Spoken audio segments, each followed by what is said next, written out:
জাতীয় পার্টির বিভক্তি এখন সুস্পষ্ট। বহিষ্কৃত নেতারা ডেকেছেন সম্মেলন, যা আইনিভাবে অবৈধ বলছে জিএম কাদেরপন্থীরা।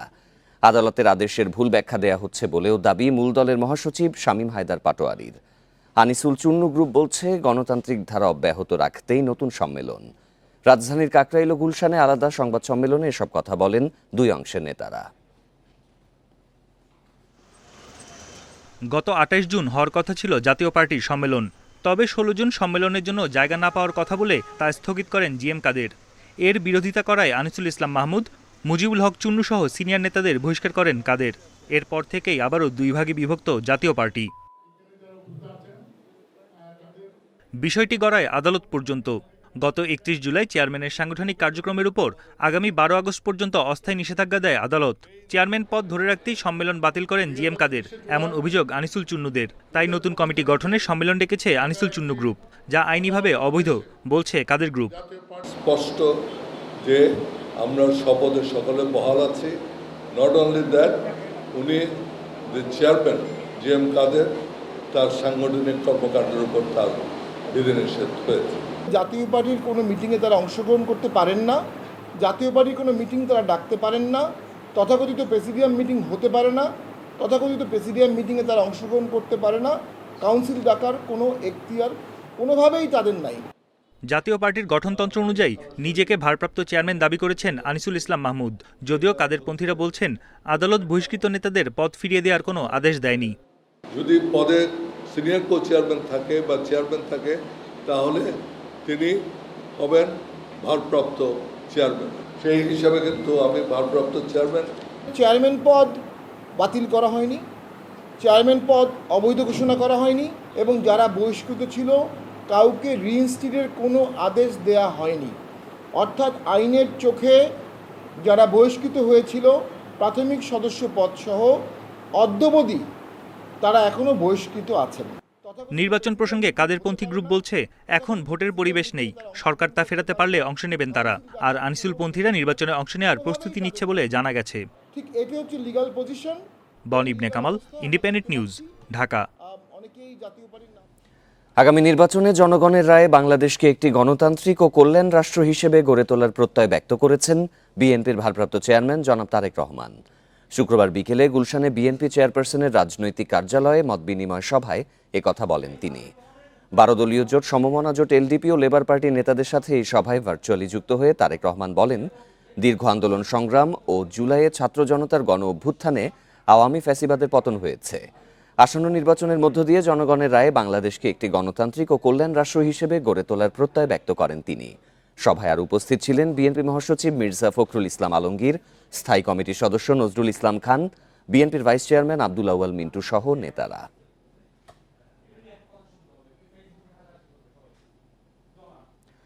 ভারতে আওয়ামী লীগের কার্যালয় খুলে শেখ হাসিনা দেশবিরোধী চক্রান্ত করছেন বলে মন্তব্য করেছেন বিএনপি সিনিয়র যুগ্ম মহাসচিব রুহুল কবির রিজভী। বিকেলে জাতীয় প্রেস ক্লাবে সনাতন ধর্মাবলম্বীদের এক অনুষ্ঠানে তিনি এই মন্তব্য করেন। রিজভী বলেন, দেশের মানুষের মধ্যে বিভাজন তৈরির চেষ্টা করছে পলাতক আওয়ামী লীগ। দেশের মানুষ তাদের ষড়যন্ত্রে পা দেবে না বলে মত তার। এ সময় সাম্প্রদায়িক দাঙ্গা বাঁধিয়ে ভারত এখনও বাংলাদেশের নির্বাচন বানচাল করতে পারে বলে ধারণা করছেন বিএনপি স্থায়ী কমিটির সদস্য গয়েশ্বর চন্দ্র রায়।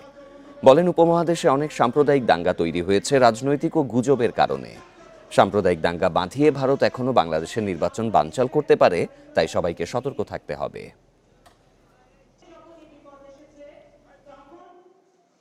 মেজর ধরা পড়ছে সে আওয়ামী লীগের কর্মীদেরকে প্রশিক্ষণ দেবে, এইরকমটা কি আরও আছে?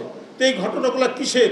কলকাতায় কার্যালয় আর বাংলাদেশের ভিতরে এই সমস্ত ঘটনার যে যোগসূত্র নেই তা বলা যাবে না। মাস্টার মাইন্ড হয়ে শেখ হাসিনা সেইখান থেকে বাংলাদেশ বিরোধী কার্যকলাপ শুরু করেছে। রাজনীতি আছে আর অনেক সাম্প্রদায়িক দাঙ্গায় ভারতবর্ষে এই উপমহাদেশে হয়েছে রাজনৈতিক দাঙ্গা, কিছু হচ্ছে গুজবের কারণে। জুলাই সনদ বাস্তবায়নের পদ্ধতি নির্ধারণের জন্য রাজনৈতিক দলগুলোর সাথে আবারও আলোচনায় বসবে জাতীয় ঐকমত্য কমিশন। শুক্রবার সকালে সংসদ ভবনের এলডি হলে সংবাদ সম্মেলনে কমিশনের সহসভাপতি আলী রিয়াজ এ কথা জানান। তিনি আরও জানান, রাজনৈতিক দলগুলোর সাথে আলোচনার পাশাপাশি কমিশন আগামী সপ্তাহে এ বিষয়ে বিশেষজ্ঞ মতামত নেবে। এবছরের ফেব্রুয়ারির মাঝামাঝিতে গঠিত হয় জাতীয় ঐক্যমত্য কমিশন। প্রায় 5.5 মাস রাজনৈতিক দলগুলোর সঙ্গে আলোচনার মধ্য দিয়ে সংবিধানের মৌলিক সংশোধন, প্রধানমন্ত্রীর মেয়াদকাল, রাষ্ট্রপতির ক্ষমতা ও বিচার বিভাগ বিকেন্দ্রীকরণের মতো গুরুত্বপূর্ণ বিষয়ে একমত হয় কমিশন।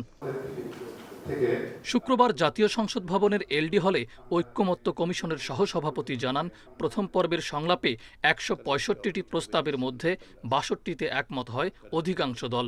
দ্বিতীয় পর্বে গুরুত্বপূর্ণ 20টি সাংবিধানিক ইস্যুতে আলোচনা হয়।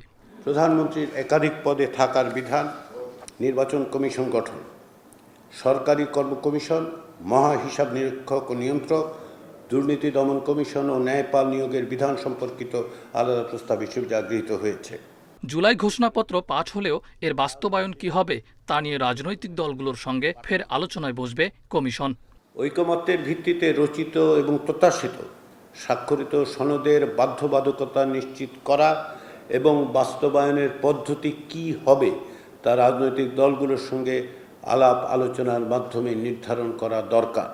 এদিকে সংবাদ সম্মেলন শেষে আলাদা এক সাক্ষাৎকারে কমিশনের সদস্য বদিউল আলম মজুমদার জানান, পরবর্তী আলোচনা হবে কেবল ঐক্যমত্য সিদ্ধান্তগুলোর বাস্তবায়ন নিয়ে। 30টা রাজনৈতিক দলের সাথে আমরা 23 দিন বসেছি সবাই মিলে। তো এবং এর ভিত্তিতে অনেকগুলো বিষয় ঐক্যমত্যে পৌঁছা গিয়েছে। তো এই পরবর্তীতে এখন বাস্তবায়ন কিভাবে হবে, এই আলোচনা প্রক্রিয়ায় স্বল্প সময়ে উপযুক্ত সিদ্ধান্তে পৌঁছানো সম্ভব বলে জানায় ঐক্যমত্য কমিশন। মাহফুজার রহমান মিলন, ইন্ডিপেন্ডেন্ট নিউজ, ঢাকা। গাজীপুরের সাংবাদিক আসাদুজ্জামান তুহিন হত্যায় জিজ্ঞাসাবাদের জন্য 5 জনকে আটক করেছে পুলিশ। এর আগে জড়িতদের সিসিটিভির ফুটেজে শনাক্ত করার কথা জানানো হয় পুলিশের পক্ষ থেকে। অজ্ঞাতদের আসামি করে মামলা হয়েছে এই ঘটনায়। এদিকে আরেক সাংবাদিক আনোয়ার হোসেন সৌরভকে পিটিয়ে আহত করার মামলায় একজনকে গ্রেপ্তার করেছে পুলিশ। বৃহস্পতিবার রাত 8:30টার দিকে চান্দনা চৌরাস্তায় মসজিদ মার্কেটের সামনে সাংবাদিক আসাদুজ্জামান তুহিনকে কুপিয়ে হত্যা করে দুর্বৃত্তরা। দৈনিক প্রতিদিনের কাগজের ব্যুরো প্রধান ছিলেন তিনি। একটি ঘটনার ভিডিও ধারণের জেরে এ হত্যাকাণ্ড বলে জানা গেছে। চান্দনা চৌরাস্তায় এক নারী ও তার চক্রের সদস্যরা এক ব্যক্তিকে টার্গেট করেন। উৎপেতে থাকা চক্রের অন্য সদস্যরা তাকে ধাওয়া করে। পরে দেশীয় অস্ত্র দিয়ে তাকে আঘাত করা হয়। এ সময় সাংবাদিক তুহিন সেই ভিডিও চিত্র ধারণ করতে গেলে চক্রের সদস্যরা তাকে ধাওয়া করে কুপিয়ে হত্যা করে।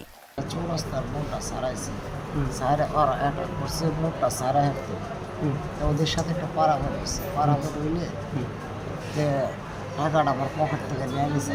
আমি সুস্থতা বিচার চাই। আমার ভাইয়ের 2টা সন্তান, একটা 2টা ছেলে, ছোটো ছোটো। ঘটনার সিসিটিভি ফুটেজ সংগ্রহ করেছে পুলিশ। এরই মধ্যে শনাক্ত করা হয়েছে জড়িতদের। সিসিটিভির ফুটেজে আমরা ঘাতকদেরকে আইডেন্টিফাই করতে পেরেছি। তদন্তের প্রয়োজনে আমি নামগুলো ডিসক্লোজ করতে পারছি না। আমরা আশা করি অচিরেই এদেরকে আমরা গ্রেফতার করতে পারবো।